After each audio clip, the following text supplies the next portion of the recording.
नमस्कार बच्चों, स्वागत है आप सभी का कैरियर पथ पर। बच्चों आज हम नया टॉपिक स्टार्ट कर रहे हैं और आज के आपके टॉपिक का नाम है बेटा एलसीएम एंड एचसीएफ। ठीक है, एलसीएम एंड एचसीएफ। ठीक है, मोस्ट इंपॉर्टेंट टॉपिक है, किसी भी एग्जाम में इस चैप्टर से सवाल जरूर आता है। ठीक है, सबसे पहले हम एलसीएम एचसीएफ के कुछ कॉन्सेप्ट सीखेंगे, बेसिक बातें सीखेंगे कि एलसीएम क्या होता है, एचसीएफ क्या होता है, कैसे शॉर्टकट तरीके से हम एलसीएम एचसीएफ निकाल सकते हैं। पहली बात तो ये सीखने वाले हैं। दूसरी बात बेटे, वो जो टूल्स हैं जिनके थ्रू आप एलसीएम एचसीएफ के सवाल करोगे, जब आप एलसीएम एचसीएफ के क्वेश्चंस लगाओगे तो किन टूल्स का मदद हमें लेनी पड़ेगी, वो सारे टूल्स की आज बात करेंगे। और मैं आपसे प्रॉमिस करता हूं एलसीएम एचसीएफ का कोई भी क्वेश्चन होगा, मैक्स टू मैक्स 8 से 10 सेकंड में आप सॉल्व कर दोगे। कितना भी बड़ा कैसा भी सवाल होगा आप 8 से 10 सेकंड में सॉल्व कर दोगे अगर आप मेरे मेथड से जाओगे। जिस मेथड से मैं एलसीएम और एचसीएफ सॉल्व करता हूं, आपका जवाब 2 से 5 से 10 सेकंड में निकलने ही वाला है। ठीक है बच्चों, तो बहुत देरी नहीं कर रहे हैं, फटाफट हम पढ़ लेते हैं कि एलसीएम क्या होता है। सबसे पहले हम एलसीएम को स्टार्ट करेंगे। आज की क्लास में हम एलसीएम के बारे में ही जानेंगे, नेक्स्ट क्लास में हम सीखेंगे बेटा एचसीएफ क्या होता है। ठीक है, और उसके बाद हम उन क्वेश्चंस को करेंगे जो एलसीएम और एचसीएफ को मिक्स लेकर सवाल आते हैं। इसका मतलब हमारी क्लास तीन, हमारी जो एलसीएम एचसीएफ की क्लास है बेटा वो 3 क्लास में जाने वाली है। पहली क्लास में, आज की क्लास में हम एलसीएम सीखेंगे, दूसरी क्लास में हम एचसीएफ के सवालों की बात करेंगे, और नंबर तीन तीसरी क्लास में एलसीएम और एचसीएफ पर मिक्स क्वेश्चन जो आते हैं, एलसीएम और एचसीएफ पर मिक्स क्वेश्चन जो आते हैं उन सभी क्वेश्चंस की बात करेंगे। ठीक है, 3 क्लास में अगर देखा जाए तो 3 क्लास में लगभग मैं 50 to 60 क्वेश्चन आपको क्लास में सॉल्व करवाऊंगा। ठीक है, बाकी का आपको लगभग 200 से 250 क्वेश्चन की आपको पीडीएफ मिल जाएगी, वहां से आप प्रैक्टिस कर सकते हो। ठीक है बच्चा लोग, तो बहुत देरी नहीं कर रहे हैं, फटाफट समझ रहे हैं। सबसे पहली बात तो एलसीएम होता क्या है। अगर मैं एलसीएम का फुल फॉर्म लिखूं तो बेटा एलसीएम का फुल फॉर्म आप सभी को पता होगा, जिसको हम कहते हैं लीस्ट कॉमन मल्टीपल। सबसे पहले आप मुझे बताओ बेटा मल्टीपल क्या होता है। अगर किसी को पता है तो क्या आप समझ सकते हो बेटा मल्टीपल क्या होता है। मल्टीपल को हिंदी में बेटा कहते हैं गुणज। मल्टीपल को हिंदी में गुणज कहते हैं। जैसे अगर मैंने कहा कि 12 के मल्टीपल लिखो, तो 12 के मल्टीपल का मतलब है 12 में कुछ ना कुछ गुणा हो जाए। तो कुछ ना कुछ का मैंने कहा 1 का गुणा कर दो, तो 12 में 1 का गुणा करने पर क्या आएगा बेटा 12 आएगा। 12 में 2 का गुणा करने पर क्या आएगा 24। 12 में 3 का गुणा करने पर बताओ बेटा 36। 12 में 4 का गुणा करने पर 48। 5 का गुणा करने पर 60। बेटे 12 में कुछ ना कुछ गुणा कर दो, वही सब क्या है 12 के गुणज है।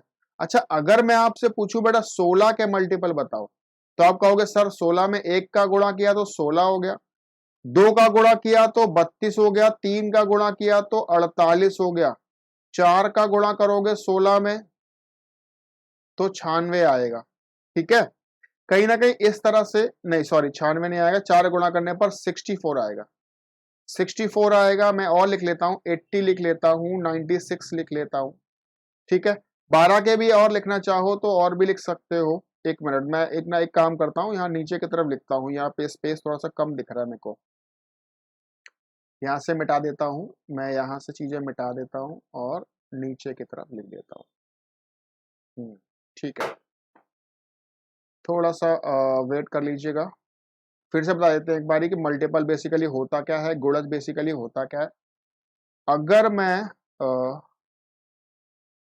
अगर मैं आपसे कहूं कि 12 के गुणज लिखो, तो 12 के मल्टीपल लिखो, तो आप कहोगे 12 में 1 का, 2 का, 3 का, 4 का गुणा करते जाओ, है ना। तो आप कहोगे 60 आएगा, 72 आएगा, 84 आएगा, 96 आएगा। ये सभी क्या है बेटा 12 के गुणज है।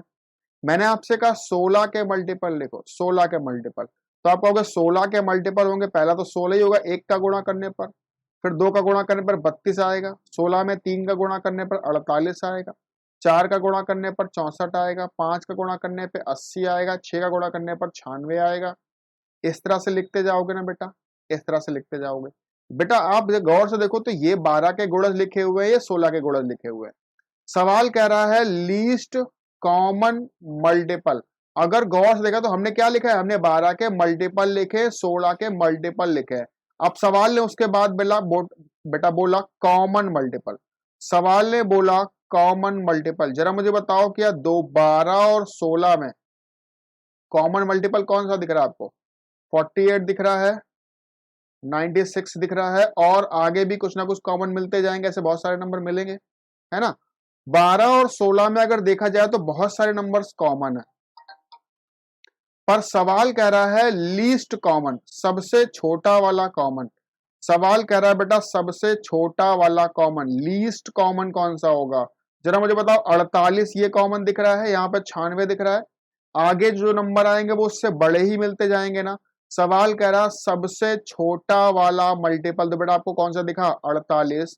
जो 48 होगा वो 48 लीस्ट कॉमन मल्टीपल होगा। ऐसा मल्टीपल जो 12 का भी मल्टीपल है और 16 का भी मल्टीपल है, कॉमन है और सबसे छोटा है। तो ये 48 ही क्या हो गया बेटा हमारा? 48 ही हमारा एलसीएम हो गया। मैं कह सकता हूं 12 और 16 का एलसीएम कितना निकल के आया है? 48 निकल के आया है। इतनी सी बात समझ आई। सबसे पहली बात तो हमने सीखा कि एलसीएम होता क्या है। सबसे पहले हमने सीखा कि एलसीएम होता क्या है। अच्छा, फिर हमने सीखा कि एलसीएम का मतलब होता है मल्टीपल ढूंढो, मल्टीपल में कॉमन वाले ढूंढो, और कॉमन में सबसे छोटा वाला जो होगा वही हमारा एलसीएम होगा। ठीक है। अच्छा, आप कुछ बातें गौर करो, कुछ बातों पे गौर करो।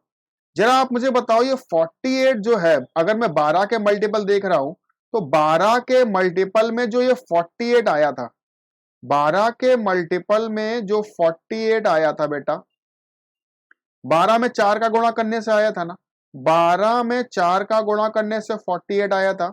और ये 48 जो 16 में आया, ये क्या मैं ये कह सकता हूं 16 में 3 का गुणा करने से आया था? बोलो बच्चे। अब जरा एक बात बताओ, क्या मैं ऐसा कह सकता हूं कि 12 में 4 का गुणा करने से अगर 48 आया है तो 48 में 4 का डिवाइड जरूर जाएगा? या मैं ऐसा भी कह सकता हूं 16 में 3 का मल्टीप्लाई करने से अगर 48 आया है तो 48 में 3 का डिवाइड जरूर जाएगा?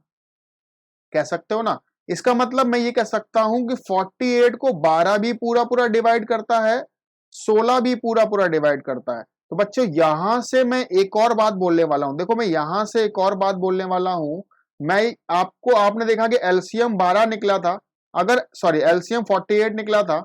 अगर एलसीएम 48 आया हुआ है तो 48 में 12 का भी डिवाइड जा रहा है, 16 का डिवाइड जा रहा है। तो मैं ये नहीं कह सकता कि एलसीएम वो संख्या होती है, वो संख्या या वो नंबर होता है, एलसीएम वो संख्या या वो नंबर होता है जिसमें सभी संख्याओं का भाग चला जाए, सभी संख्याओं का भाग चला जाए।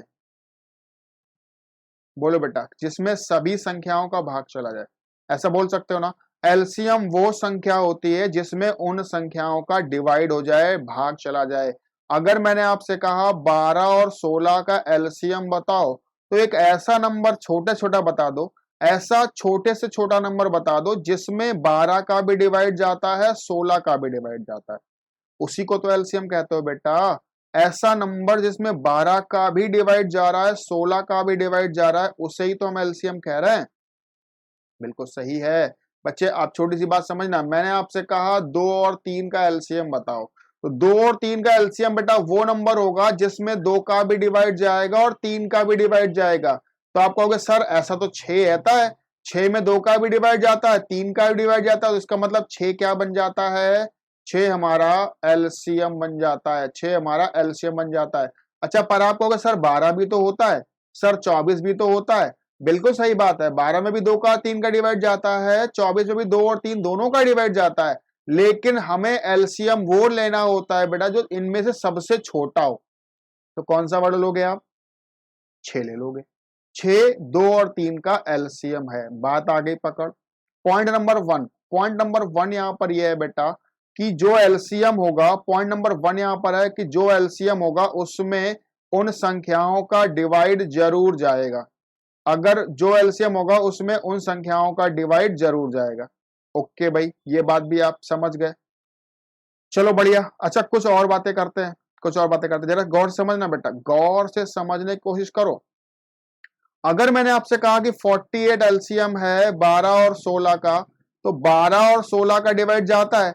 अगर 12 और 16 का डिवाइड जाएगा तो जरा मुझे बताओ, क्या 12 के फैक्टर अगर मैं कर दूं बेटा 3 और 4, 12 के फैक्टर कर दिए 3 और 4, तो क्या 48 में 3 और 4 का भी डिवाइड जाता है?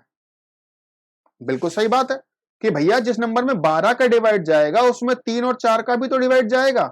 और मुझे बताओ बेटा, जिस संख्या में 16 का डिवाइड जाएगा, 16 का डिवाइड जाएगा, उस संख्या में 16 के फैक्टर अगर मैं कर दूं बेटा 8 और 2, तो 8 का भी डिवाइड जाएगा और 2 का भी डिवाइड जाएगा। तो बच्चे ऐसा नंबर क्यों ना हम ढूंढ लें जिसमें 3, 4, 8, 2 इन सभी का डिवाइड चला जाए। तो वही क्या होता है, हमारा एलसीएम होता है। ऐसा भी बोल सकते हो, है ना। अब एक बात समझो बेटा, मैं ऐसा कह सकता हूं 12 और 16 के का एलसीएम बताओ, 12 और 16 का एलसीएम बताओ। तो बच्चे हम ऐसा भी कर सकते थे कि 12 के फैक्टर कर दिए 3 और 4, 16 के फैक्टर कर दिए 8 और 2। अब बेटा एक ऐसा नंबर ढूंढो जिसमें 8 का भी डिवाइड जाए। अच्छा, जिसमें 8 का जाएगा उसमें 4 और 2 का तो जाएगा, इसे चेक ही नहीं करना। और जिसमें 3 का भी जाए, जिसमें 3 का भी डिवाइड जाए, 8 का भी डिवाइड जाए, 4 का भी जाए, 2 का भी जाए, उन नंबरों में बताओ 12 और 16 का भी तो डिवाइड जाएगा। बिल्कुल बच्चे, इन सारी बातों को ध्यान में रखना, क्योंकि आगे आने वाले सवालों में मैं इन सारी बातों की बात करने वाला हूं। आगे आने वाले क्वेश्चंस में मैं ये सारी बातें आपसे करने वाला हूं, ठीक है। सबसे पहले हमने सीखा कि एलसीएम क्या होता है, कॉमन मल्टीपल निकालो, फिर लीस्ट कॉमन निकालो। अच्छा, फिर अगर आपने कहा कि ये लीस्ट कॉमन मल्टीपल है तो 12 और 16 दोनों का डिवाइड जाएगा। अगर 12 और 16 दोनों का डिवाइड जाएगा तो 3 12 के फैक्टर का भी डिवाइड जाएगा। तो बेटा हमने 12 के फैक्टर भी करके देखे, तो ऐसा फैक्टर जिसमें 12 के फैक्टर्स का भी डिवाइड जा रहा है तो वही हमारा एलसीएम बन जाता है। इस तरह से भी बोल सकते हैं, ठीक है बच्चा लोग। चलो, उसके बाद हम सीखते हैं एलसीएम और एचसीएफ को निकालने का ट्रिक क्या है, किस तरह से आप फटाफट एलसीएम एचसीएफ निकाल लोगे। वैसे जब आप एलसीएम एचसीएफ का सवाल लगाओगे तो मैं आपको किसी भी सवाल में एलसीएम एचसीएफ निकालने नहीं दूंगा। किसी भी सवाल में आपको एलसीएम निकालना नहीं है, फिर भी आप एलसीएम निकालना सीख लो, क्योंकि बहुत सारे सवालों में एलसीएम काम आता है निकालने में, ठीक है। मैं आपको सिखा देता हूं बेटा। सबसे पहले जैसे मैंने मान लो यहाँ पे लिखा है 24, 48 और 36। मैंने आपसे कहा ये 3 नंबर लिखे हैं, इन 3 नंबरों का एलसीएम बताओ। बच्चे अगर मैं इन 3 नंबरों का एलसीएम पूछ रहा हूं, इसका मतलब ऐसा नंबर पूछ रहा हूं जो इन तीनों से डिवाइड हो जाता है। बोलो भाई, अभी भी तो बात हमने करी है। ऐसा नंबर पूछ रहा हूं जो इन तीनों से डिवाइड हो जाता है। बोलो बच्चा लोग, है ना, यहां तक हम बात बोल चुके हैं। ऐसा नंबर ढूंढ रहा हूं जो इन तीनों से डिवाइड हो जाता है। तो बच्चे अब छोड़, देखो पॉइंट 2 है, 2 पॉइंट है एलसीएम और एचसीएफ निकालने के, 2 पॉइंट है। पहला पॉइंट यहां पर क्या है समझो। पहला पॉइंट यहां पर है कि बेटा आप इन तीनों में से ऐसे नंबर्स ढूंढो, ऐसा कोई नंबर तो इसमें नहीं है जिसका मल्टीपल दूसरा कोई लिखा हो। मतलब जैसे अगर मैंने कहा 24 को देखा जाए तो 24 के पहाड़े में 48 आ जाता है, या मैं कह सकता हूं 24 का मल्टीपल 48 लिखा हुआ है ना। तो अगर ऐसे हमारे पास कोई 3 नंबर हैं जिसमें दूसरा कोई नंबर उसका मल्टीपल है, तो हम उस नंबर को काट देंगे। 24 का एलसीएम हमें नहीं निकालना, क्योंकि बेटा 24 का मल्टीपल 48 भी मिल रहा था। तो जिस नंबर में 48 का डिवाइड जाएगा उसमें 24 का तो जाएगा ही जाएगा, इसलिए हम 24 को काट देते हैं, 24 का एलसीएम नहीं निकालना। ओके बेटा। दूसरी बात यहां पर यह है कि जो भी नंबर्स आपके सामने हैं, जो भी संख्याएं हैं, उनको किसी ऐसे पाड़े से काटो जो मैक्सिमम बड़े से बड़ा पाड़ा हो। तो बेटा मैंने 12 के पाड़े से काटा, 12 चौके 48, 12 तिया 36, ऐसे बोल सकते हो, है ना। अच्छा, अब करना क्या है, जितने से आपने काटा है उसे लिख लो, जितने से आपने काटा उसे लिख लो। अच्छा मुझे बताओ, क्या ऐसा कोई पहाड़ा है जो 4 और 3 दोनों को काट सकता हो? ऐसा कोई पहाड़ा नहीं है बेटा। तो अब जब ये दोनों कटना बंद हो जाएंगे तो हम इन फैक्टर्स को भी लिख लेंगे। अच्छा, अगर ये दोनों किसी और से भी कटते तो मैं फिर से काट देता और उसे भी लिख लेता। जितने से काटोगे उसे तो लिखना ही लिखना है आपको। लास्ट में जो फैक्टर बन गए इनमें कुछ भी कॉमन नहीं है तो आप उन फैक्टर को और लिख लोगे और जरा गुणा करवा दो। अगर मैं गुणा करवा दूंगा तो बेटा 4 तिया 12 ये और 4 तिया 12 ये, 12 12 144 और यही हमारा आंसर आ गया, यही हमारा एलसीएम है। 24 48 36 का एलसीएम बेटा 144 है। गौर से समझने की कोशिश करना। एक और एग्जांपल ले रहे हैं बेटा, मैंने ले लिया 2 4 6 8 10 12। मैंने कहा इनका एलसीएम बताओ। तो बेटा एलसीएम कैसे बता पाओगे, जरा मुझे बताओ। क्या 2 का मल्टीपल 4 दिखता है आपको? तो 4 कट गया। 4 का मल्टीपल 8 दिख रहा है ना, तो 8 4 काट दो बेटा। 6 का मल्टीपल भी आपको दिख रहा है बेटा 12, तो 6 भी काट दो। ऐसे नंबर जिनके पहाड़े में कोई दूसरा नंबर आएगा वो नंबर खत्म हो जाएंगे, हमें उनका एलसीएम नहीं निकालना। ठीक है, ओके। अब बताओ, हमारे पास नंबर बच रहे हैं बेटे 8 10 और 12। हमारे पास नंबर्स बचे हैं 8 10 और 12। ठीक है, तो अब क्या करोगे? अब आपको बेटा ऐसा कोई पहाड़ा ढूंढना है जो तीनों को काटता हो। तो आप कहोगे सर 2 से तीनों कट जाते हैं, तो 2 का पहाड़ा ढूंढ लिया। ओके, अच्छा मुझे बताओ 2 से बड़ा ऐसा कोई पहाड़ा है जो किन्हीं भी 2 को काटता हो? तो मैंने कहा सर 4 है, 4 से 8 कट जाएगा और 12 कट जाएगा। तो मैंने क्या कहा बेटे, एलसीएम निकालने के लिए आपको बड़े से बड़ा पहाड़े से काटना है। एलसीएम निकालने के लिए बड़े से बड़े पहाड़े से काटो। तो मैंने 4 से बेटा इसको काटा, 4 दूना 8 4 तिया 12। अच्छा, जिससे काटा है उसको लिख दो, जिससे काटा है उसको लिख दो। ठीक है, अच्छा अब नंबर क्या बच रहे हैं बेटा? 2 बचा है, 10 बचा है, 3 बचा है। ये 3 नंबर बचे, इनका निकालना है एलसीएम। और इन तीनों के एलसीएम में अगर मैं गौर से देखूं तो 2 के पहाड़े में 10 मिल जाता है। मिल जाता है ना बेटा, तो 2 फिर से कट गया। जिसके भी पहाड़े में अगला वाला मिलेगा वो नंबर कट जाएगा। 2 कट गया। अब बता बचा क्या बेटा? 10 और 3। 10 और 3 किसी पहाड़े से कटते हैं?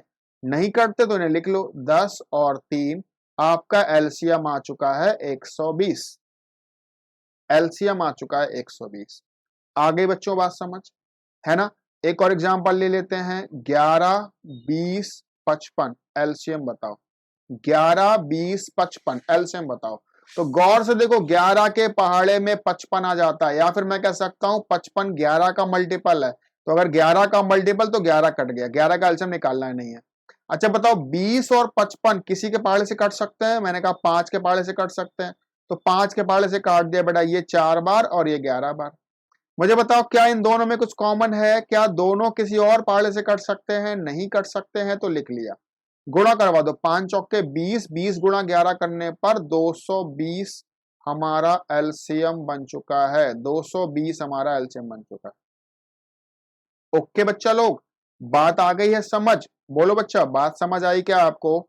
आपको बात समझ आ गई है क्या? एलसीएम निकालना सीख गए हो? उम्मीद कर रहा हूं कि आपको मेरी बात समझ आ गई होगी। आप कहो तो हम एक और एग्जांपल, चलो एक और एग्जांपल ले लेते हैं। एक और एग्जांपल ले लेते हैं बेटा। यहां लिखा है 15, यहां लिखा है 25 और यहां पे लिखा है 30। एलसीएम बताओ। तो आप मुझे बताओ बेटा, 15 का मल्टीपल 30 दिखा, 15 कट गया। 25 और 30 दोनों 5 के पहाड़े से काट दें बेटा, तो 5 के पहाड़े से काटने पर ये 5 बार और ये 6 बार। किससे काटा आपने? 5 से काटा, तो 5 को लिखा। जितनी बार ये कटे क्या इनमें कुछ कॉमन है? नहीं है, तो बेटा 5 और 6 को लिख लो। गुणा करवा दोगे तो 150 हमारा एलसीएम बन गया। गुणा करवा दोगे तो 150 हमारा एलसीएम बन गया। ओके बच्चा लोग। अच्छा अब छोटी सी बात यहां एक और समझो। अब छोटी सी एक और बात समझो बेटा, यहां पर अभी भी आपने कहा था कि ऐसा संख्या एलसीएम होता है जो इन तीनों से कटता है। जैसे आपने कहा 15 25 और 30 का एलसीएम 150 आया है, तो 150 15 के पहाड़े से भी कटेगा, 25 के पहाड़े से भी कटेगा, 30 के पहाड़े से भी कटेगा, है ना? तो अच्छा जरा मुझे बताओ, अगर ये 30 के पहाड़े से कटेगा तो 30 के फैक्टर 5 और 6 से भी तो कटेगा। तो 5 से भी कटेगा, 6 से भी कटेगा। 25 के फैक्टर 5 और 5 5 से भी कटेगा। 15 के फैक्टर 3 और 5, मतलब ये जो संख्या होगी वो 3 से भी कटेगी और 5 से भी कटेगी। तो जरा गौर से देखो तो बेटे 150 जो है वो 3 से भी कट रहा है, 5 से भी कट रहा है, इस 5 से भी कट रहा है, 6 से भी कट रहा है। तो इन सबसे कटने की वजह से एलसीएम हमारा क्या बन चुका है बेटा, 150 बन। ठीक है, इस तरह से भी सोच सकते हो, इस तरह से भी सोच सकते हो। ओके बच्चा लोग, चलो हम और आगे बढ़ जाते हैं और आगे वाली बात कर लेते हैं। अगर हम एलसीएम की बात करें तो बेटा एलसीएम में 3 तरह का सवाल आता है, 3 तरह का सवाल बनता है। ठीक है, एलसीएम में 3 तरह का सवाल बनता है। अच्छा, बीच में आप लाइन खींच लो, मैं इधर की तरफ सवाल लिखूंगा, इधर की तरफ उसका सॉल्यूशन लिखूंगा कि अगर सवाल ऐसे आएगा तो ऐसे सॉल्व करना है, ऐसे आएगा तो ऐसे सॉल्व करना है। ठीक है, पहला सवाल आपके सामने मैं लिख रहा हूं। देखो मैं सवाल नहीं लिखूंगा, मैं सवाल का फॉर्मेट लिखूंगा कि जो क्वेश्चन आता है वो किस तरीके से आता है, जो क्वेश्चन आता है वो किस तरीके से आता है, मैं उसका केवल फॉर्मेट लिख के आपको दिखाऊंगा। ठीक है, पहला क्वेश्चन यहां लिखा हुआ है,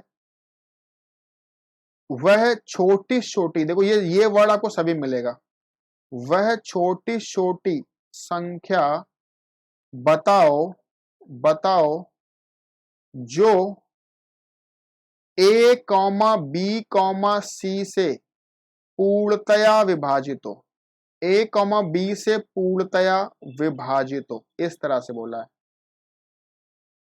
बेटा अब बताओ, सवाल ने कहा वह छोटी छोटी मतलब लीस्ट संख्या बताओ जो ए बी सी तीनों से कटती हो, और मैंने आपको कहा था ऐसी संख्या जो तीनों से कटती है वो क्या होती है, एलसीएम होती है। तो सॉल्यूशन में हम क्या लिखेंगे, LCM of A B C, A B C का एलसीएम निकाल लोगे वही वो संख्या होगी, ए बी सी का एलसीएम निकाल लो वही वो संख्या हो जाएगी।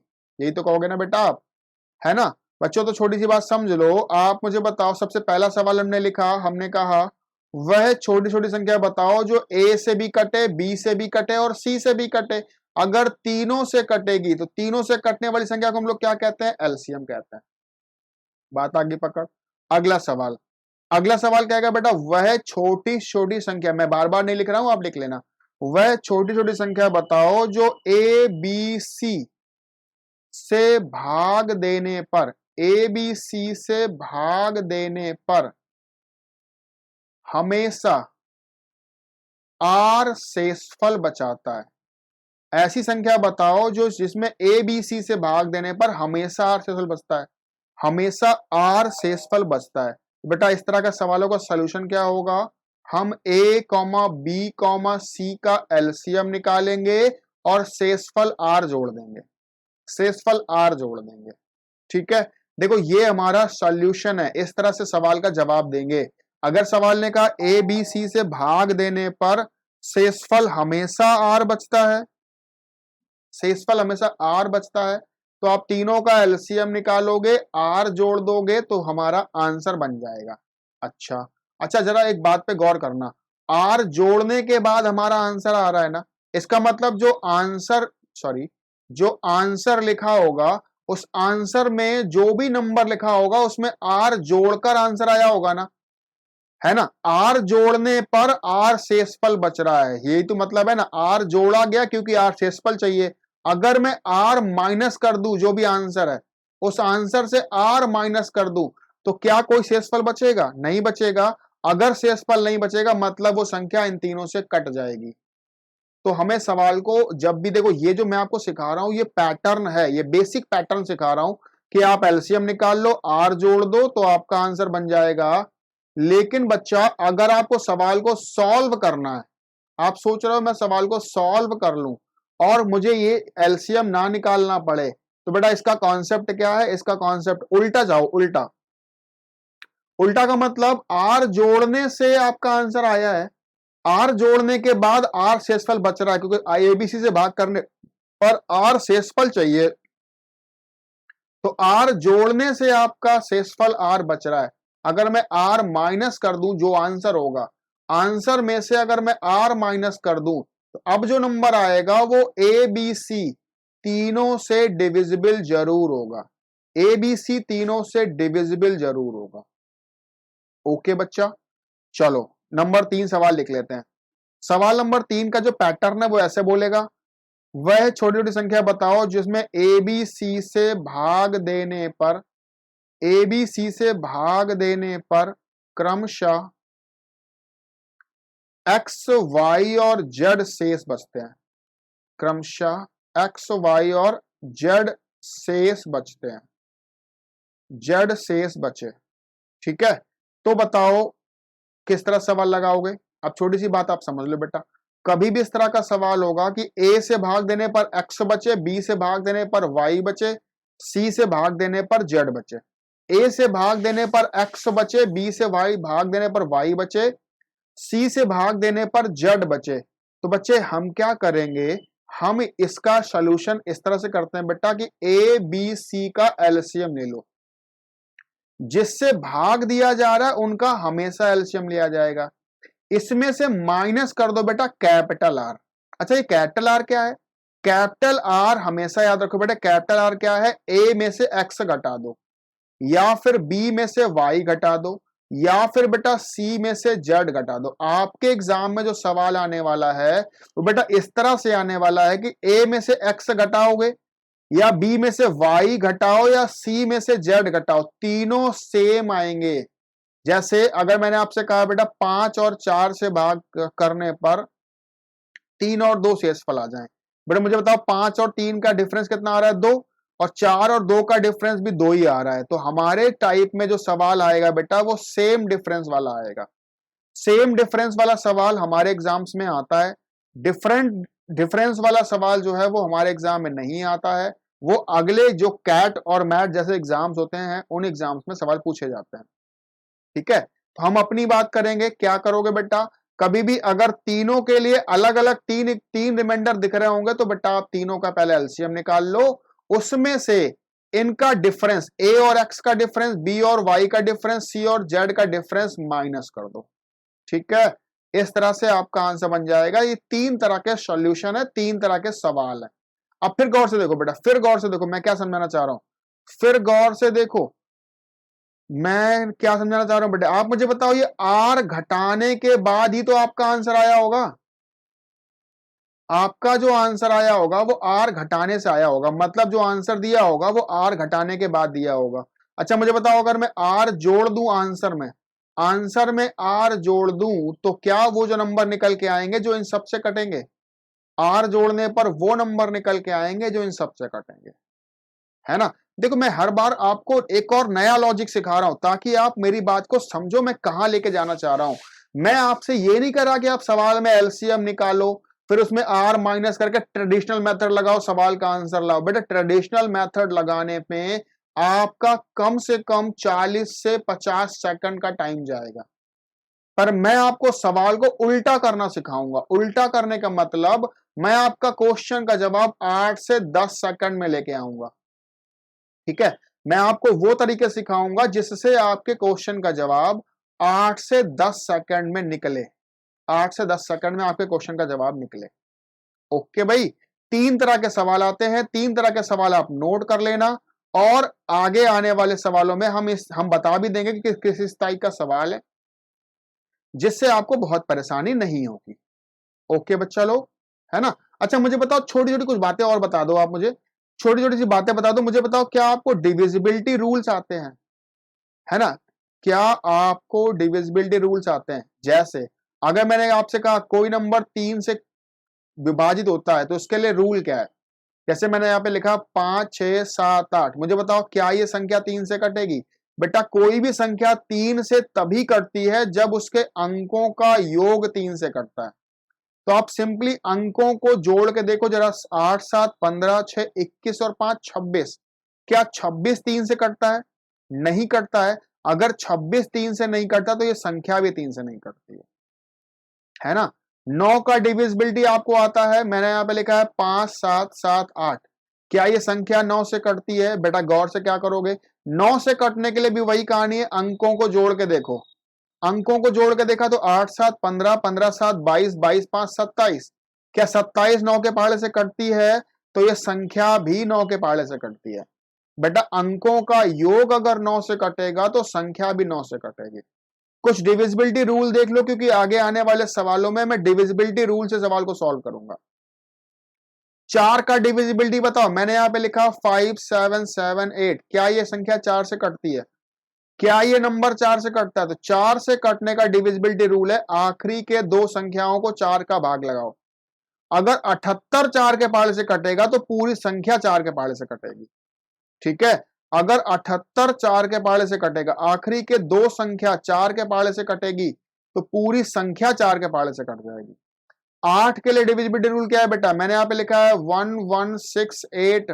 मुझे बताओ ये संख्या 8 से कटती है क्या? तो 8 से कटने के लिए आखिरी के 3 नंबर को 8 से भाग लगाओ। लास्ट के 3 नंबर अगर 8 से कटते होंगे तो ये संख्या भी 8 से कटती होगी।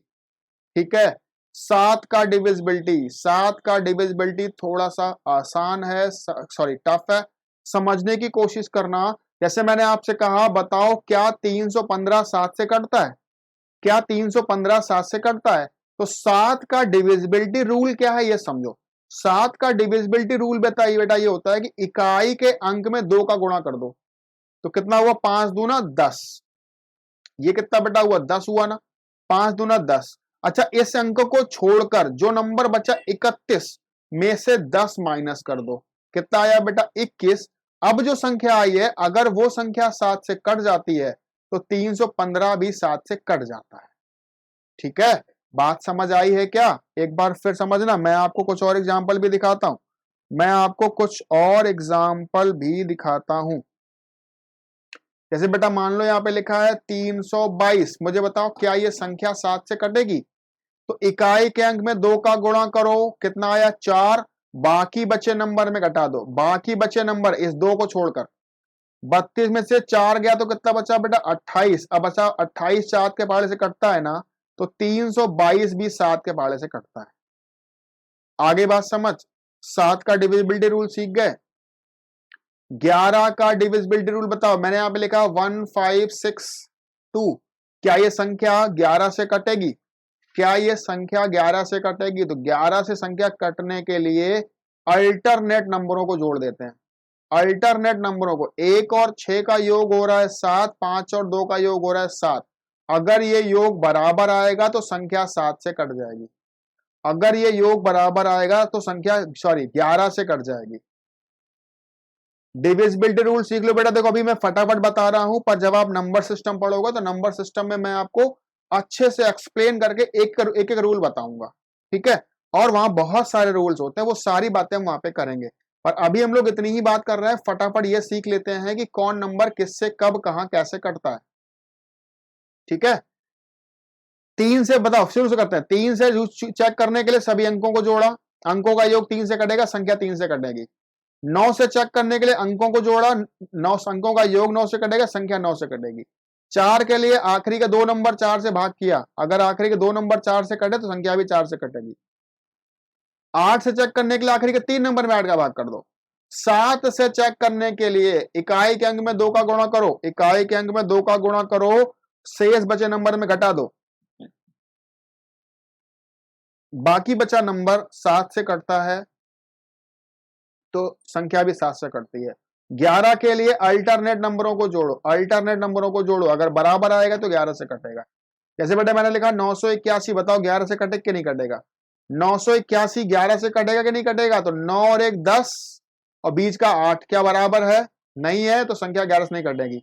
मैंने कहा बेटा 891 11 से कटेगी, 891 11 से कटेगी, तो आप कहोगे सर 8 1 9 और बीच का 9, तो 9 और 9 बराबर हो गया, 11 से कटेगी, है ना। तो बच्चे कभी भी आपको 11 का मल्टीपल चेक करना हो तो इस तरह से अल्टरनेट नंबरों को जोड़ेंगे। अल्टरनेट नंबरों को जोड़ने पर अगर बराबर बराबर आते हैं तो समझ जाना संख्या 11 से कटेगी।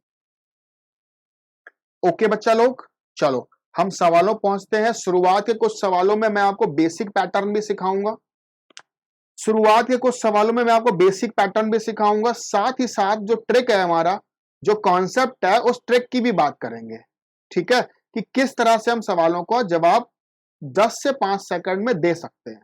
ठीक है, उन चीजों की भी बात कर रहे होंगे हम। ओके बच्चा लोग, चलो भाई हम फटाफट सवालों पे पहुंच जाते हैं।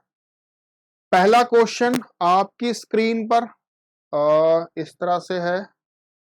ओके, ये रहा पहला क्वेश्चन, यही है ना? जस्ट मिनट मैं चेक कर लेता हूं। हाँ जी, ये पहला क्वेश्चन आपकी स्क्रीन पर लिखा हुआ है। वह न्यूनतम संख्या क्या है जिसमें 4, 6, 8, 12, 16 से भाग देने पर प्रत्येक स्थिति में 2 शेष बचता है। बेटा याद करो, टाइप 2 हमने लिखवाया कि मैंने कहा था 3 तरह के सवाल बनते हैं। दूसरे टाइप में मैंने आपसे कहा था इन सब से भाग देने पर शेषफल r बचता है। तो हमारा तरीका क्या था बेटा, इसका बेसिक मेथड क्या है? इसका बेसिक मेथड है कि आप 4, 6, 8, 12 और 16 का एलसीएम निकाल लो और उसमें 2 प्लस कर दो। इन सभी का एलसीएम निकाल लो, 2 प्लस कर दो और हमारा आंसर बन जाएगा। ठीक है, अगर गौर से देखा तो 4 कट गया, 6 कट गया, 8, 12, 8 भी कट गया, 12 और 16 का एलसीएम बेटा कितना आया? 48। 48 में 2 प्लस कर दिया तो हमारा आंसर क्या आ गया बेटा? 50। आंसर हमारा 50 आ गया। इस तरह से सवाल को लगा सकते हो, इस तरह से सवाल को लगा सकते हो। ओके बच्चा लोग, अच्छा अब गौर से देखो, मेरे पास एक और तरीका है। मैं इसी सवाल को अगर मैं अपने मेथड से जाऊं तो अगर मैं सवाल को घुमा के लगाऊं तो कैसे लगाओगे? आप मुझे बताओ, सवाल में लिखा है 2 शेष बचता है और हमने पढ़ा है कि अगर 2 शेष बचेगा तो आंसर 2 जोड़कर दिया जाता है। एलसीएम में 2 जोड़कर आंसर आएगा। इसका मतलब अगर मैं 2 माइनस कर दूं, अगर मैं 2 माइनस कर दूं तो 2 माइनस करने पर जो नंबर आएगा वो इन सबसे कटना चाहिए। बेटा 2 माइनस करने पर जो नंबर आएगा वो इन सबसे कटना चाहिए। 56 में 2 करा तो 54। जरा मुझे बताओ 44, 44 4 से तो कटेगा पर 6 से नहीं कटेगा। 46 भी 6 से नहीं कटेगा। 54, 54 भी 6 से नहीं कटेगा। सॉरी, 54 तो 6 से कट जाएगा। 54 8 से नहीं कटेगा, है ना? तो मुझे बताओ ये 3 नंबर तो कटे ही नहीं है इन पहाड़ों से। इसका मतलब सिर्फ एक ही नंबर कट रहा है बेटा, 48। और यही इस सवाल का उत्तर है। आप इस तरह से भी सोच सकते हो, ऑप्शन के थ्रू भी जा सकते हो। देखो ये यहाँ पे नंबर आसान थे, 4, 6, 8, 12, 16। तो आपने फटाफट एलसीएम 48 निकाल के 2 प्लस कर दिया तो आंसर 50 आ गया। पर अगर नंबर यहीं पे बड़े बड़े होते तो एलसीएम निकालना आपके लिए उतना फीजिबल नहीं होता कि आप फटाफट एलसीएम गुणा गुणा करवा के निकाल पाते, है ना? तो फटाफट एलसीएम नहीं निकाल पा रहे तो कोई बात नहीं, हम यहां से घटा के डिविजिबिलिटी चेक कर लेंगे। हम यहां से घटा के डिविजिबिलिटी चेक कर लेंगे। डिविजिबिलिटी रूल मैं आपको सिखा चुका हूं इसीलिए पहले, है ना? मैंने आपको डिविजिबिलिटी रूल इसीलिए सिखाया ताकि आपको यहां पे वो सारी मदद मिल जाए। ओके बच्चा लोग, चलो भाई आगे सवाल में पहुंच रहे हैं। सवाल ने कहा वह न्यूनतम संख्या बताओ जिसमें 12, 15, 20, 54 से भाग देने पर प्रत्येक स्थिति में 4 शेष बचता है। 12, 15, 20, 54 से भाग देने पर 4 शेष बचता है। तो आप मुझे बताओ, या तो हम क्या करेंगे, तरीका क्या है? तरीका है कि आप 12, 15, 20, 54 इनका एलसीएम निकाल लो और 4 जोड़ दो।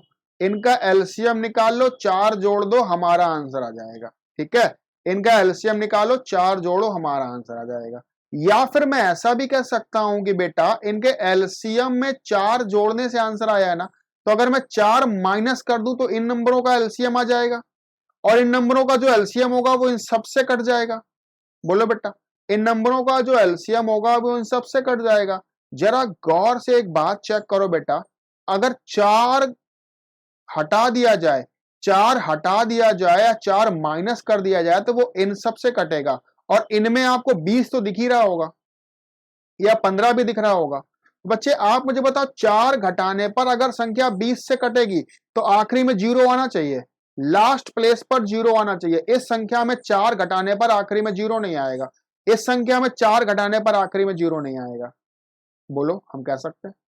अच्छा मुझे बताओ, यहां से अगर मैं 4 कर दूंगा माइनस तो आ जाएगा 450 और अगर मैं यहां से 4 कर दूंगा माइनस तो यहां से निकलेगा बेटा 540 निकलेगा। बताओ, है ना? ओके, यहां तक आप कर सकते हो बात। अच्छा अब छोटी सी एक और बात समझो। अब जो ये जो नंबर है 450 या 540 वो इन सब से कटेंगे, इन सब से कटना चाहिए। इनमें से जो नंबर कटेगा वो हमारा आंसर होगा। अब कटने के लिए आपको 54 का या 15 का या 20 का पहाड़ा नहीं पढ़ना है, आपको क्या करना है, इनके कर देना है फैक्टर। जो संख्या 12 से कटेगी वो 4 से और 3 से भी तो कटेगी। बोलो बेटा, जो संख्या 12 से कटेगी वो 4 से और 3 से भी कटेगी। मुझे बताओ दोनों ही संख्याएं 3 से कट रहे हैं क्योंकि अंकों का योग दोनों का 9 हो रहा है, तो 3 से कट गई। जरा 4 से चेक करो, कोई संख्या 4 से कब कटती है? जब इकाई और दहाई दो अंक आखिरी के 2 नंबर 4 से कटे। जरा मुझे बताओ लास्ट 2 नंबर 50 4 से कटता है क्या? 50 4 के पहाड़े में नहीं आता बेटा, 48 आता है, फिर 52 आता है ना? तो इसका मतलब ये संख्या 4 से नहीं कटी तो 52 से भी नहीं कटेगी, 12 से भी नहीं कटेगी। अगर ये संख्या 4 से नहीं कटी तो 12 से भी नहीं कटेगी, है ना? इसका मतलब 4 संख्या कौन सी कट रही है बेटा? 540 कट रही है। देखो आखिरी में 4 आ रहा है, 4 0 40 4 से कट जाता है, तो 540 4 से भी कट गई, 3 से भी कट गई और 54 से भी कटेगी। 54 के फैक्टर कर दो बेटा 9 और 6, तो संख्या 9 से भी कट रही है, 6 से भी कट रही है ना? बच्चे इस तरह से हम ऑप्शन चेक कर लेंगे और आंसर ऑप्शन नंबर डी लगा सकते हैं। नहीं तो हमारा तरीका था कि आप 12, 15, 20 और 54 का एलसीएम निकालें, एलसीएम निकालने के बाद 4 जोड़ दें और हमारा आंसर आएगा। ठीक है, एलसीएम निकालना मैं आपको सिखा चुका हूं, आप इन नंबरों का एलसीएम निकाल लेना, 4 जोड़ देना, 544 आपका आंसर बन जाएगा। बात समझ आई है? देखो एलसीएम अगर आप निकालने बैठोगे तो थोड़ा तो टाइम लगाओगे, एलसीएम निकालने में 10 से 15 सेकंड लगाओगे ना, और जितना टाइम आप एलसीएम निकालने में लगाओ उतना टाइम में डिविजिबिलिटी आप चेक कर लोगे और आपका आंसर डिविजिबिलिटी रूल से आ जाएगा।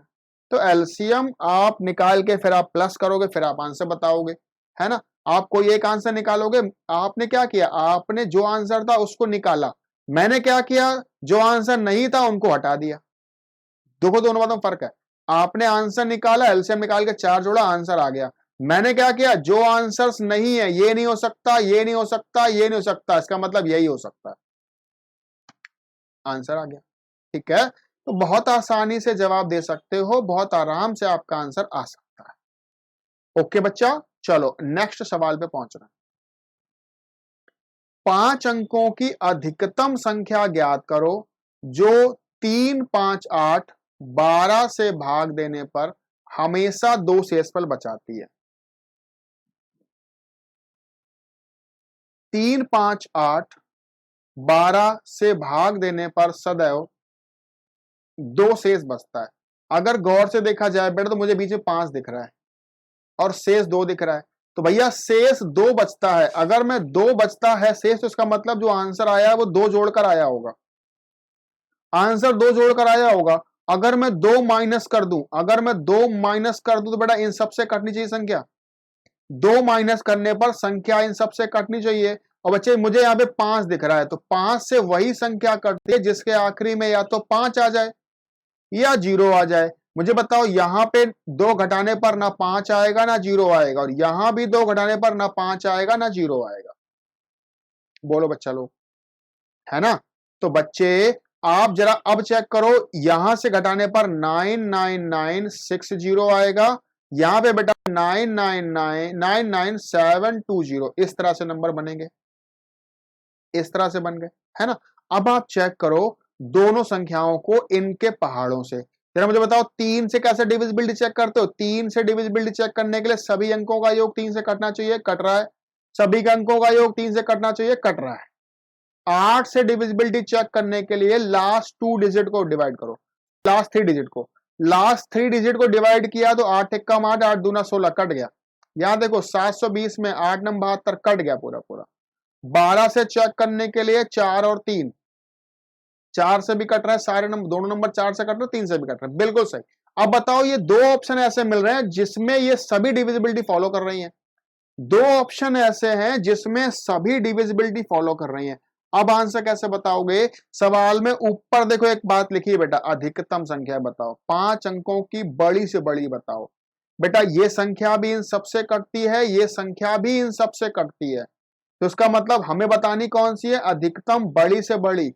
दोनों में से बड़ी संख्या कौन सी है बेटा? ये वाली है, 99,962। तो बेटा ऑप्शन नंबर सी आप टिक लगा दोगे, ऑप्शन नंबर सी टिक लगा दोगे, ऑप्शन नंबर सी हमारा आंसर हो जाएगा। डी आंसर नहीं आएगा क्योंकि डी भी इन सभी का मल्टीपल है और सी भी इन सभी का मल्टीपल है, तो बच्चे हम वो आंसर लगाएंगे जो मैक्सिमम होगा क्योंकि सवाल ने मैक्सिमम पूछा है। ओके, अगला सवाल, न्यूनतम वर्ग संख्या क्या है जो 10 से भी कटे, 16 से भी कटे, 24 से भी कटे? भैया अब जरा गौर से चेक करो, 16 लिखा है ना, 16, तो 16 से 900 तो कटेगा नहीं, 2500 भी नहीं कटेगा अगर गौर से देखा जाए, है ना। 1600 कट सकता है या 3600 कट सकता है? 1600 कट सकता है, 3600, क्योंकि 3600 जो है बेटा, ये कहीं ना कहीं इसमें 800 मुझे दिख रहा है 2 बार, इसलिए 3600 कट सकता है। ठीक है, हाँ ठीक है। तो अगर मैंने कहा 1600 कर सकता है, 3600 कर सकता है, अगर गौर से देखा जाए तो बड़ा 10 का मल्टीपल 1600 भी है, 16 का मल्टीपल भी है, और 24 का मल्टीपल भी 1600 है। 1600 24 का मल्टीपल भी है, क्योंकि बेटा अच्छा रुको रुको, 24 का मल्टीपल 1600 नहीं है। देखो गौर से देखना, मैंने यहाँ पर थोड़ा सा दिमाग चलाना पड़ेगा आपको बेटा, क्योंकि सवाल में गौर से देखो तो 16 से 1600 भी कट रहा है, 3600 भी कट रहा है, यहां से तो पूरा पूरा गया, 10 से भी पूरा पूरा गया, लेकिन 24 में मुझे 8 और 3 का फैक्टर दिखा। 24 में मुझे 8 और 3 का फैक्टर दिखा, 8 से ये भी कटा, 8 से ये भी कटा, पर अगर मैं 3 से चेक करूं तो 3 से 1600 नहीं कटेगा, अंकों का योग 6 और 1 7 हो रहा है, नहीं कट रहा है बेटा। कौन सा ऑप्शन कट रहा है बेटा? डी ऑप्शन कट रहा है। 3600 इस सवाल का आंसर है। बिना पेन चलाए, बिना सवाल को लगाए आंसर लगा रहे हैं। देखो मैंने कहीं कोई एलसीएम वेलसीएम नहीं निकाला, कहीं कोई एलसीएम वेलसीएम नहीं निकाला है, फिर भी हम आंसर लगा दे रहे हैं। ठीक है, अब इस तरह के सवालों का सॉल्यूशन क्या होगा आप ये समझ लो। 10 का फैक्टर मैंने किया तो 5 और 2 हुआ, 16 का फैक्टर किया तो बेटा 8 और 2 हुआ, और 24 के फैक्टर करा तो बच्चा कहीं ना कहीं मुझे 8 और 3 मिला। तो हम क्या करते हैं बच्चा, जो कॉमन वाले पार्ट है उन्हें लिख लो। 8 को लिख लिया, 2 को लिख लिया, 3 और 5 को लिख लिया, तो 5 दूना 10 या 30, 30 अट्ठे 240, ये आ गया हमारा एलसीएम, है ना। अब लेकिन गौर से देखा जाए तो बेटा 8 पूर्ण वर्ग बोला गया, पूर्ण वर्ग। अब पूर्ण वर्ग होने के लिए मेरे पास दो दो फैक्टर होने चाहिए, पूर्ण वर्ग होने के लिए मेरे पास कम से कम दो दो फैक्टर तो होने ही चाहिए। तो बेटा हम क्या करते हैं, इस संख्या को फिर से एक बार लिखेंगे, 8 2 5 3 और 5, या अगर गौर से देखा तो 8 दूना 16, रुको रुको रुको, 8 इंटू 2 इंटू 3 इंटू 5 आया था ना बेटा, तो 8 दूनी 16 तो मुझे पूर्ण पूर्ण वर्ग दिख रहा है, ये 3 और 5 पूर्ण वर्ग नहीं है बेटा, तो 3 और 5 का और गुणा करवा दो, तो 3 3 का 9, और ये देखो 9 भी बन गया पूर्ण वर्ग, ये 25 भी बन गया पूर्ण वर्ग। अब गुणा कराओगे तो आपको इनमें से कोई ना कोई आंसर मिलेगा, अब गुणा कराओगे तो बेटा आपको आंसर मिल जाएगा। ठीक है, इस तरह से करना होगा पूर्ण वर्ग के लिए। देखो लेकिन देखो ये जो चीजें आपको है एलसीएम निकाल के फिर सॉल्व करना, कहीं ना कहीं थोड़ी सी लॉजिकल है और थोड़ी टफ भी है, कि आपने देखा कि ये पूर्ण वर्ग बन गया पर ये नहीं बने तो इनका गुणा करवाना है ना, तो ये आपको सोचना पड़ेगा, समझना पड़ेगा। पर यहां पर जो हम जो तरीका लगा रहे हैं वो हम लगा रहे हैं डिविजिबिलिटी रूल। डिविजिबिलिटी रूल से सवाल का जवाब देखो फटाफट निकल निकल के आ रहा है ना। बात समझ गए हो क्या? आगे बढ़ो। वह न्यूनतम संख्या क्या है जिसे दोगुना करने पर 12 से 21 से 30 से और 18 से कट जाती है? बच्चे आप मुझे बताओ, दो गुना करो चाहे 4 गुना करो, अगर आखिरी में जीरो है तो आखिरी में जीरो होना चाहिए, है ना। यहां लिखा है 30 से कटती है बेटा, 30 से कटने पर अगर संख्या 30 से कटती है आखिरी में जीरो है तो वही संख्या आंसर होगा जिसके आखिरी में जीरो है, पर ऑप्शन नंबर डी में जीरो नहीं है, इन तीन में जीरो है। अगर गौर से चेक करो बेटा कि ये इसमें भी आखिरी में जीरो है, इसमें भी जीरो, इसमें भी जीरो, मतलब 30 से कट सकती है। ओके ओके बेहतर। अब जरा मुझे बताओ, सवाल कह रहा है बेटा कि उस संख्या को डबल करने पर इनसे कट जाए, उस संख्या को डबल करने पर इनसे कट जाए। आप मुझे बताओ बेटा कि इनसे जो संख्या कटेगी वो हम कह सकते हैं उसका आधा हमारा आंसर होगा। फिर समझो, सवाल ने कहा संख्या का डबल जो होगा वो इन सब से कटेगा, या मैं कह सकता हूं कि वो संख्या जो इन सब से कटेगी उसका आधा हमारा आंसर होगा, है ना। गौर से देखो जरा, 12 में मुझे 4 और 3 का फैक्टर दिख रहा है, 18 में मुझे 9 का फैक्टर दिख रहा है, और 21 में 7 का फैक्टर दिख रहा है, दिख रहा है ना। क्यों ना मैं इन सभी का डिविजिबिलिटी चेक कर लूं बेटा। तो अगर गौर से देखा जाए तो 4 से 4 के लिए आखिरी के 2 नंबर कट गए, आखिरी के 2 नंबर कट गए, पर यहां आखिरी के 2 नंबर नहीं कटे।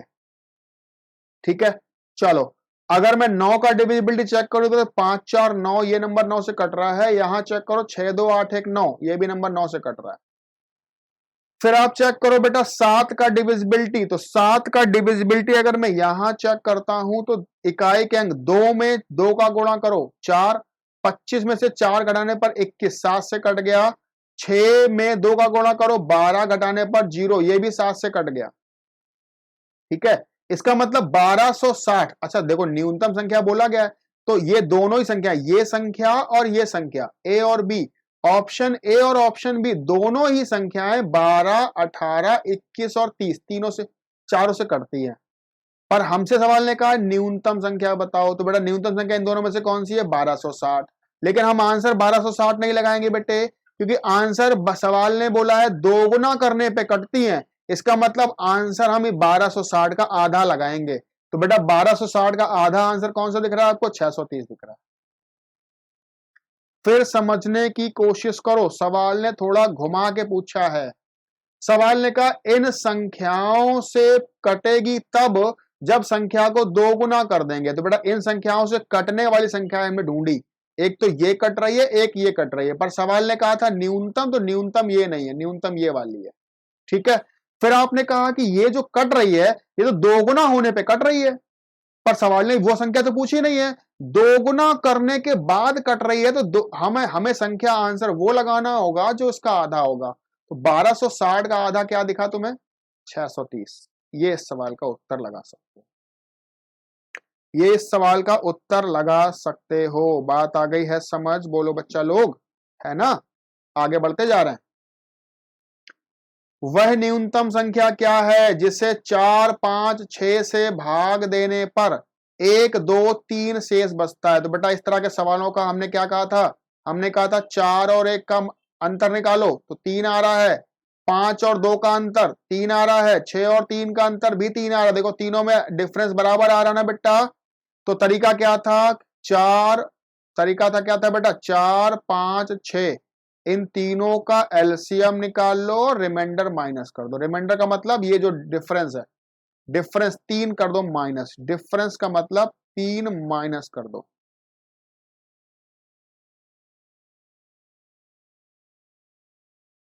तो बेटा 4, 5, 6 का एलसीएम तो निकालना आपको आते होगा, मैंने 2 के पाले से काट दिया है, 2 बार या 3 बार। 3 दूना 6 पंचे 30 दूना 60, 60 एलसीएम आया। 3 घटाने के बाद आंसर आएगा बेटा 57। 3 घटाने के बाद आंसर 57 आ जाएगा। इस तरह से करना है। कभी भी इस तरह का सवाल होगा जिसमें 4 के लिए 1 बच रहा है, 5 के लिए 2 बच रहा है, 6 के लिए 3 बच रहा है, गौर से देखो इस सवाल को। 4 में 1, 4 और 1 का अंतर 3 है, 5 और 2 का अंतर भी 3 है, 6 और 3 का अंतर भी 3 है। तो बेटा यही जो अंतर है ना, यही अंतर एलसीएम से माइनस करना है। एलसीएम में से ये 3 को कर दोगे माइनस, तो हमारा आंसर आ गया 57। या फिर इस तरह के सवालों में हम इस तरह से भी कर सकते हैं कि 3 माइनस करके आंसर आया है ना, तो हम सभी ऑप्शन में 3 प्लस कर देंगे।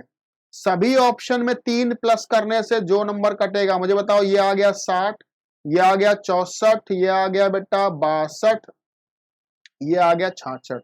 यहाँ पे 5 तो दिख ही रहा होगा, 5 से ना 64 कटेगा, ना 62 कटेगा, ना 66 कटेगा, एक ही संख्या कटेगी बेटा 60। तो 57 आंसर लगा दोगे। ऐसे उल्टा भी जा सकते हैं, उल्टा भी जा सकते हैं। एलसीएम निकाल के तो सॉल्व कर ही सकते हो, नहीं तो हम सवाल को उल्टा भी सॉल्व कर सकते हैं। ओके आगे बढ़ो। लिखा है 13 का न्यूनतम गुणज जो 4 से 5 से 6 से 7 से 8 से भाग देने पर 2 बच जाता है, पर 13 का गुणज है। बेटा 13 का गुणज है मतलब 13 से पूरा पूरा कटता है, लेकिन इनसे भाग देने पर 2 बचता है।